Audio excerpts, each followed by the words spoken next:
What is going on, everyone? Tim from Thrawn Orbital. We're going to go over a quick install today. This is an install of a pair of Thrawn hunters from Sabers. This has been installed with a master chassis from Rick over at Goth3D. So these chassis from Rick are always a pleasure to work with because, in my opinion, they're always really well designed chassis. Sometimes they are a little bit intricate chassis to work with, but with this particular hilt, there is plenty of space, plenty of real estate in both hilts, even the Shoto hilt. So Rick did a great job of designing a chassis that was relatively easy to work with, a pair of chassis that was relatively easy to work with wire channels and everything, right? So we've got two chassis with brass accents. We've got a rotating plasma gate crystal chamber in both. So there's a lot going on in both of these that I do want to talk a little bit about, right? So we're not going to come into fusion, obviously, but I do want to come up top and talk about how to use both of these hilts, because there is a little bit of a process in how to get the battery in, because these are not your run-of-the-mill circular hilts, right? So we've got to talk about how to get the panels off to put your batteries on, or put your batteries in. And then we will obviously put a blade in each, do a quick demo, and we will be on our way, right? So without further ado, let's come up top. All right, so here they are, a pair of Thrawn hunters from Sabers. So I'm neglecting to mention both of these hilts have been weathered and grimified by Austin at Astoria Workshop. Austin always does a really great job at weathering, and both of these were weathered before they came to me. The customer did request that the chassis remain polished. So the chassis, the brass parts in this have not been weathered, right? They just remain polished. But yeah, both hilts have been weathered and grimified, right? So they look really cool. So let's talk about how to use this guy, right? So first I want to talk about, Rick and his chassis, right? They always do look really beautiful, super unique, right? It's, I've talked about this. Let's come down to the bottom. I don't know why I didn't talk about this before. So I've mentioned this in previous videos recently. This is something that I'm trying to migrate a little bit more into, is the more of like premium hybrid brass parts chassis, right? And folks like Rick and Martin Beyer and some of the other designers that are out there are that's the kind of level of design that I'm trying to reach. I don't think people really realize how difficult it really is to design something like this, right? To get this amount of detail to where all of these parts fit together correctly, it's not easy. It's not an easy feat, right? And you're especially working with, you've got to make sure that all of your parts fit together correctly. You've got to do a lot, I've got to do a lot of test prints. And I'm sure that, Rick has gotten it down to a science to where he's probably not going through dozens of rounds of test prints. But yeah, that's, stuff like this is really just intricate, beautiful design work. And that's the kind of level of detail and design that I want to migrate towards, right? So yeah, I just, when I look at chassis like this, I can really appreciate the amount of work that can go into something like this, right? And now you're also talking about, you've got to take into account the curvature of this hilt, right? I mean, designing a circular chassis is relatively easy, right? You take your internal diameter, you take your length and your measurements, and you do your chassis, right? When you do brass parts for a circular chassis, that makes things a little interesting, right? You take your circumference, you take your diameter, you slice a battery cover, you slice a board cover.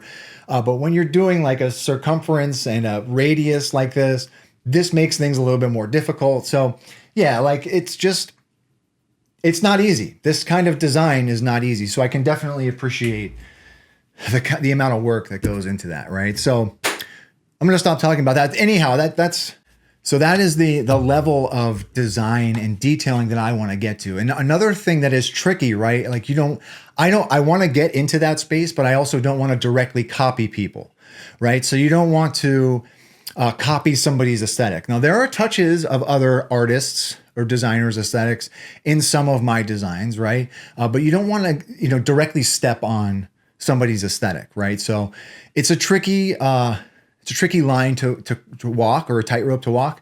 But yeah, I look at this kind of design work and it really inspires me, right?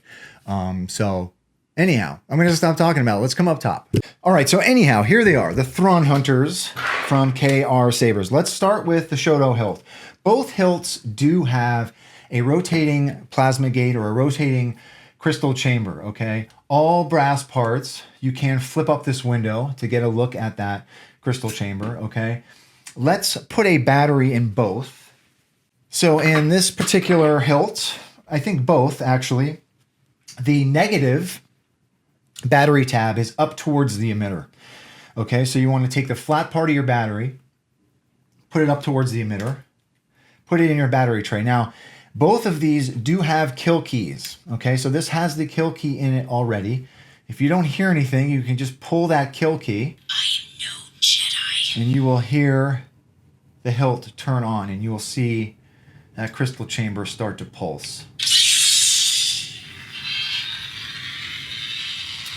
So there's that rotating plasma gate around that crystal chamber. Single button setup on this. Okay. I don't think I set this up with twist to activate, twist to deactivate. So that's the Shoto hilt. The main, same deal. We've got a rotating crystal plasma gate rather up here. Some really nice other brass accents. I did add a 2020 NeoPixel strip down in this area just for some extra accents, right? Negative battery tab, again, up towards the emitter or up towards the board. Now in this one, I mentioned this to the customer, I actually had a brass kill key specifically for the Thrawn Hunters. I think this was an extra option that shipped with these when they first were released by KR Sabers. I just so happen to have this lying around. I don't have a pair of Thrawn Hunters, so I'm just gonna include this with the hilt, right? So pull that kill key. There is that lit NeoPixel strip.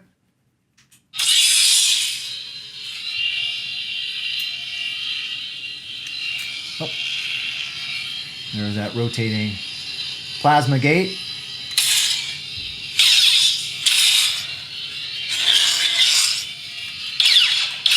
Single button setup. All right.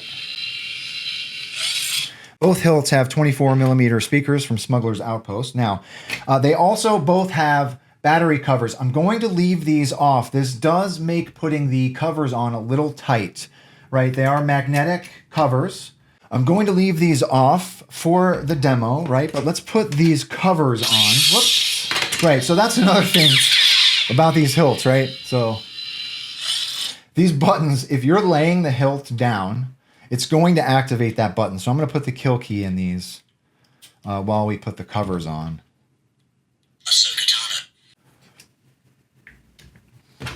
Okay, so let's start with the large one, right? You want to get your panel. I kind of started in the center of the hilt and slide it up till it stops at the top. I screw in the top large, like hex screw first. And then at the bottom, there is like your pommel, okay? You want to kind of slide that on. And then you want to screw in your hex screw to kind of secure that in place. Make sure I've got the right one here.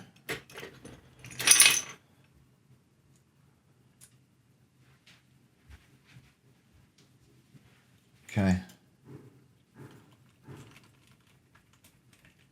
So that's one. And then the Shoto, same process.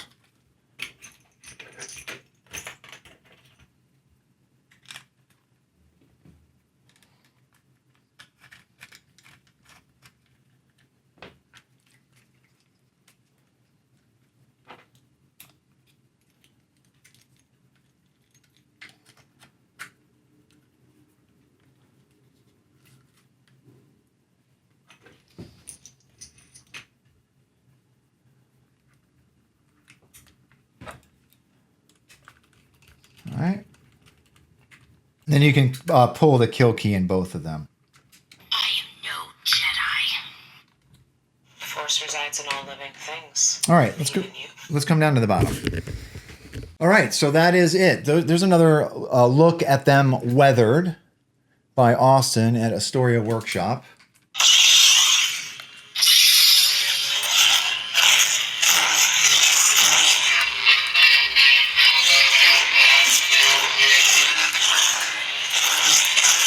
Very interesting feeling hilts, as Ahsoka's hilts usually are.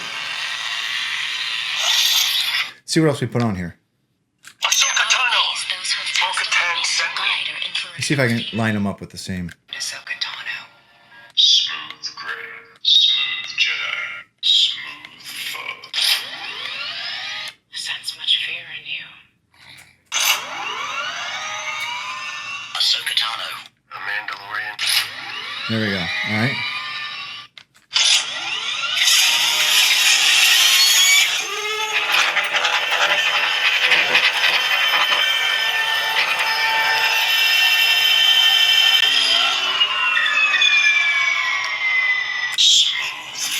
Let me get to Ahsoka's fonts.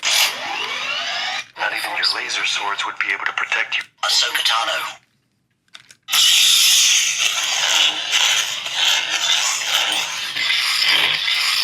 All right. So we're gonna put a blade in each one at a time. Okay. So with the Thrawn Hunters, very, very shallow blade socket. Okay, but there is a set screw to serve as your blade retention. So you want to rest your blade on those PCB pins, then tighten your retention screw, then you're ready to go, right? Okay, so here we go.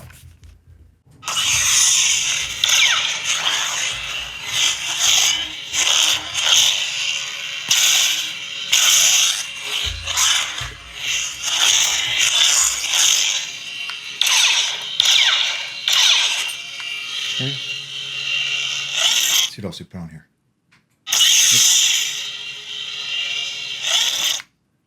May the Force be with you. So I put a bunch of, at the request of the customer, I put some Ahsoka fonts on here. Smooth fuzz.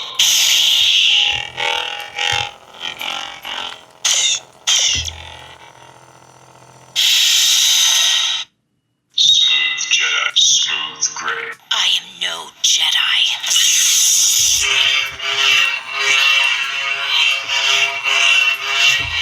Such an interesting feeling hilt, holding a hilt that's oblong like that. All right, so that is the main. Let's throw a blade in the Shoto hilt really quick. Same process, shallow blade holder. So let's throw the blade in really quick. Same deal, there is a set screw, single set screw. Oh.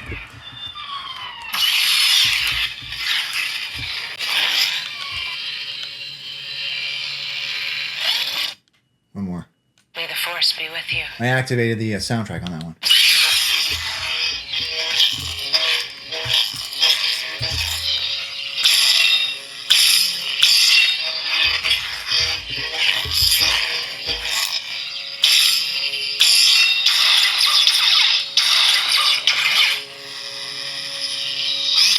One more.